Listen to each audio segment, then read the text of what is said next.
రోజు మనము లిష్కాస్ కిచెన్లో మస్తు టేస్టీగా ఉండే పసందైన గోకరకాయ ఆలు కూర ఎట్లా వండుకోవాలో చూపిస్తాం. కూర చపాతీలు, రొట్టెలు లేకపోతే మామూలు వైట్ రైస్లోకి కూడా టేస్ట్ మస్తుగా ఉంటుంది. చూడడానికి సింపుల్గా ఉంటుంది, కానీ ఒక్క ముద్ద తిన్నారంటే మళ్ళీ మళ్ళీ తినాలనిపిస్తుంది. గోకరకాయ ఆలు కూర ఎలా వండాలో చూపిస్తా పదండ్రి.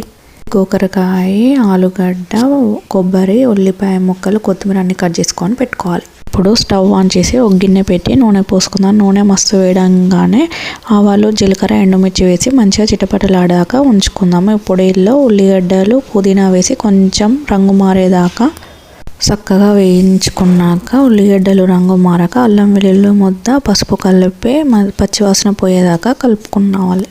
ఇప్పుడు ముందుగా కట్ చేసుకున్న మన గోకరకాయ, ఆలు ముక్కలు ఒకదాని తర్వాత ఒకటి వేసేద్దాము. వేసుకున్నాక ఇందులోనే కొద్దిగంత ఉప్పు, మూత పెట్టి గోకరకాయ, ఆలు ముక్కలు నూనెలో ఒక 10 నిమిషాలు మంచిగా మగ్గాలి. ఇప్పుడే కూర టేస్ట్ మంచిగా ఉంటుంది. ఇది కొంచెం మగ్గాక ఇందులోనే కూరకు సరిపడా కారం, కొంచెం పుదీనా, ఎండు కొబ్బరి వేసి ఒకసారి కలిపేసుకోవాలి.